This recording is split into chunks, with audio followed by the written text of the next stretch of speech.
ഗിരീഷ് പുത്തഞ്ചേരി രചിച്ച ഒരു ഗാനത്തിലെ ഇതുപോലെ അക്ഷര നക്ഷത്രം കോർത്ത ജപമാലയും കയ്യിലേന്തി അഗ്നിയിൽ സ്ഫുടം ചെയ്ത മനസ്സാം ശംഖുപൂരി. ലോകത്തിൻ്റെ നാനാദേശങ്ങളിൽ നിന്ന് വന്ന എഴുത്തുകാരും വിവിധ പ്രതിഭകളുമാണ് മുന്നിൽ. ഈ മഹത് സദസ്സിന് മുന്നിൽ എൻ്റെ വാക്കുകൾ പിഴയ്ക്കരുത് എന്നാണ് എൻ്റെ ആഗ്രഹം. മാതൃഭൂമിയുടെ അക്ഷരോത്സവം ഉദ്ഘാടനം ചെയ്യാൻ എനിക്ക് അർഹത എന്താണ് എന്ന് ഞാൻ സ്വയം ചോദിച്ചു. 100 വർഷത്തെ മലയാള ഭാഷയിലുണ്ടായ നോവലുകളിലെ 10 കഥാപാത്രങ്ങളെ കഥയാട്ടം എന്ന പേരിൽ വേദിയിൽ അവതരിപ്പിക്കാൻ എനിക്ക് സാധിച്ചിട്ടുണ്ട്. ഇന്ദുലേഖയിലെ സൂര്യൻ നമ്പൂതിരി മുതൽ രണ്ടാമൂഴത്തിലെ ഭീമൻ വരെ വെറും ഒരു അഭിനേതാവായ എനിക്ക് മലയാള ഭാഷ നൽകിയ അനുഗ്രഹമായിട്ടാണ് ഞാൻ അന്ന് അതിനെ കണ്ടത്. ഇന്നിവിടെ നിൽക്കുമ്പോൾ ഞാൻ ആ കഥാപാത്രങ്ങളെയും അവയെ സൃഷ്ടിച്ച എഴുത്തുകാരെയും ഓർക്കുന്നു. ഞാൻ അടക്കമുള്ള ധാരാളം മലയാളികൾ രാവിലെ കണി കണ്ടുകൊണ്ടിരുന്ന 4 അക്ഷരമാണ് മാതൃഭൂമി. ഒരു നൂറ്റാണ്ടിന് മുമ്പേ പ്രകാശിച്ച മാതൃഭൂമി എന്ന അക്ഷരങ്ങളിൽ ഇപ്പോഴും ക്ഷയിക്കാത്ത ചൈതന്യമുണ്ട് എന്ന് വിശ്വസിക്കുന്ന ആളാണ് ഞാൻ. മാതൃഭൂമി മലയാളിക്ക് വെറും ഒരു പത്രം മാത്രമല്ല, മഹാത്മാഗാന്ധിയുടെ അനുഗ്രഹത്തോടെ സ്വാതന്ത്ര്യ സമരത്തിൻ്റെ ഭാഗമായി പിറന്ന ഈ പ്രസ്ഥാനം കഴിഞ്ഞ 103 വർഷങ്ങളായി കേരള ജീവിത സംസ്കാരത്തിൻ്റെ ഭാഗമാണ്. ഈ നാടിൻ്റെ ഭൗതികവും സാംസ്കാരികവും ആത്മീയവുമായ വളർച്ചയുടെ ഓരോ ഘട്ടത്തിലും മാതൃഭൂമിയുടെ സാന്നിധ്യവും അക്ഷര മുദ്രകളുമുണ്ട്. അതുകൊണ്ട് തന്നെ മാതൃഭൂമി എന്നാൽ സത്യവും വിശ്വാസ്യതയുമാണ്, മായം കല്ലാത്ത അക്ഷരങ്ങളാണ്. മലയാളിയോട് വളരെ ഉത്തരവാദിത്വമുണ്ട് എന്ന തിരിച്ചറിവിൽ ഇനിയും നൂറ്റാണ്ടുകൾക്കപ്പുറത്തേക്ക് സഞ്ചരിക്കാൻ മാതൃഭൂമിക്ക് സാധിക്കട്ടെ എന്ന് ഞാൻ ആശംസിക്കുന്നു. കോഴിക്കോട് ആസ്ഥാനമായി പിറന്ന മാതൃഭൂമി അതിൻ്റെ അക്ഷരോത്സവം നടത്താൻ തിരുവനന്തപുരത്തെ തിരഞ്ഞെടുത്തത് കേരളത്തെ സമഗ്രമായി കാണാനുള്ള ഈ പ്രസ്ഥാനത്തിൻ്റെ വിശാലമായ കാഴ്ചപ്പാട് കൊണ്ടാണ് എന്ന് ഞാൻ വിശ്വസിക്കുന്നു. തിരുവനന്തപുരത്തെ സാധാരണയായി രാജകാലത്തിൻ്റെയും രാഷ്ട്രീയത്തിൻ്റെയും ഭരണത്തിൻ്റെയും മാത്രം മണ്ണായാണ് പലരും പറയാറുള്ളത്. എന്നാൽ സാഹിത്യത്തിൻ്റെയും സംസ്കാരത്തിൻ്റെയും പ്രൗഢി ചാർത്തി നിൽക്കുന്ന ദേശം കൂടിയാണ് എൻ്റേതും കൂടിയായ ഈ തിരുവനന്തപുരം. CV രാമൻപിള്ള എന്ന ഒറ്റപ്പേര് മതി ഇതിന് തെളിവായി.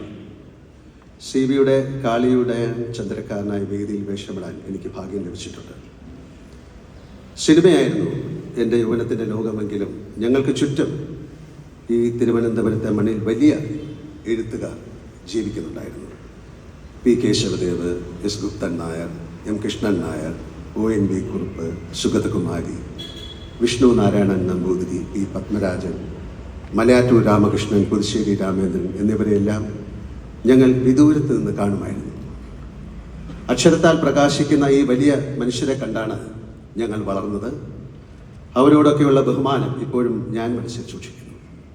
അവരുടെയൊക്കെ വിദൂരമായ അനുഗ്രഹം കൂടിക്കൊണ്ടാണ് ഇന്ന് ഈ വേദിയിൽ നിൽക്കാൻ എനിക്ക് സാധിച്ചത് എന്ന് ഞാൻ വിശ്വസിക്കുന്നു. മലയാള സാഹിത്യത്തിലും സംസ്കാരത്തിലും ഈ ദേശത്തിനും നഗരത്തിനുമുള്ള സ്ഥാനം തിരിച്ചറിഞ്ഞ് ഇത്രയും വലിയ അക്ഷരോത്സവം നടത്താൻ തലസ്ഥാന നഗരിയെ തിരഞ്ഞെടുത്ത മാതൃഭൂമിയോടും അതിൻ്റെ സാരഥികളോടുമുള്ള നന്ദി തിരുവനന്തപുരത്താർക്ക് വേണ്ടി ഞാൻ രേഖപ്പെടുത്തി. സാഹിത്യവുമായിട്ടുള്ള മറ്റൊരു ബന്ധം തിരക്കഥകളിലൂടെയാണ്. എഴുത്തുകാരുടെ കൈപ്പടയിലുള്ള തിരക്കഥ വായിക്കുക എന്നതൊരു പുസ്തകം വായിക്കുന്നതിൻ്റെ അതേ അനുഭൂതി തരുമായിരുന്നു. M. T. Vasudevan Nair, P. Padmarajan, Lohithadas, Raghunath Paleri, T. Damodaran മാഷ്, ജോൺ പോൾ, ശ്രീനിവാസൻ, സത്യൻ അന്തിക്കാട്, രഞ്ജിത്ത്, പ്രിയദർശൻ എന്നിവരുടെ എല്ലാം കൈപ്പടകൾ ഇപ്പോഴും എൻ്റെ ഓർമ്മയിലുണ്ട്. അവയെല്ലാം എനിക്ക് അത്ഭുതമായിരുന്നു. അവയിൽ നിന്ന് എൻ്റെ കഥാപാത്രങ്ങൾ ഉടൽ പൂണ്ട് വരുന്നത് ഞാൻ കണ്ടിട്ടുണ്ട്. ഇന്ന് കൈയക്ഷരത്തിൽ എഴുതിയ തിരക്കഥയില്ല, എന്നാലും അക്ഷരങ്ങൾ ജീവിക്കുന്നു. അക്ഷരോത്സവം എന്നാണ് പേരെങ്കിലും ഇവിടെ സാഹിത്യം മാത്രമല്ല ചർച്ച ചെയ്യപ്പെടുന്നത് എന്ന് ഞാൻ മനസ്സിലാക്കുന്നു. മനുഷ്യ വിജ്ഞാനത്തിൻ്റെ എല്ലാ മേഖലകളിലും 4 ദിവസങ്ങളിലായി ചർച്ച ചെയ്യപ്പെടുന്നു. പത്രത്തിൽ ഈ അക്ഷരോത്സവത്തിൻ്റെ വാർത്തകൾ വായിക്കുമ്പോൾ അതിൻ്റെ വൈവിധ്യം എന്നെ അമ്പരപ്പിക്കാറുണ്ട്. ഉള്ളടക്കത്തിൻ്റെ ഈ വൈവിധ്യത്തിനോടൊപ്പം ഇതിൻ്റെ സംഘാടനവും എന്നെ അത്ഭുതപ്പെടുത്തുന്നു. ഇത്തവണ വിവിധ ദേശങ്ങളിൽ നിന്നായി 700-ലധികം പ്രതിഭകളാണ് എത്തുന്നത് എന്ന് ഞാൻ മനസ്സിലാക്കുന്നു. ഇവരെയെല്ലാം തുല്യ പ്രാധാന്യത്തോടെ സ്വീകരിച്ച് അവർക്ക് യാതൊരു വിഷമങ്ങളും നേരിടാതെ തിരിച്ചയക്കുക എന്നതൊരു ഭഗീര പ്രയത്നം തന്നെയാണ്. കഴിഞ്ഞ 6 വർഷമായി അത് ഭംഗിയായി നടത്തുന്ന അക്ഷരോത്സവം ചെയർമാൻ MV ശ്രേയംസ് കുമാറിൻ്റെ നേതൃത്വത്തിലുള്ള ടീം മാതൃഭൂമിയെ ഞാൻ ഈ കാര്യത്തിൽ അഭിനന്ദിക്കുന്നു. മാതൃഭൂമിയുടെ സാഹിത്യത്തിൻ്റെ ഏറ്റവും പുതിയ തലമുറയും ഇതിലുണ്ട് എന്നും എനിക്കറിയാം. ഒത്തൊരുമയോടെ നിങ്ങൾ ഓരോരുത്തരും ചെയ്യുന്നത് ജോലി മാത്രമല്ല, അത്ഭുതകരമായ സാംസ്കാരിക പ്രവർത്തനം കൂടിയാണ്. വരും വർഷങ്ങളിൽ ഇതുപോലെ ഗംഭീരമായി ഈ അക്ഷരോത്സവം നടത്താൻ നിങ്ങൾക്ക് സാധിക്കുമാറാകട്ടെ. ഇതിനു മുമ്പ് ഒരിക്കൽ അക്ഷരോത്സവത്തിൻ്റെ വേദിയിൽ ഞാൻ എത്തിയിട്ടുണ്ട്.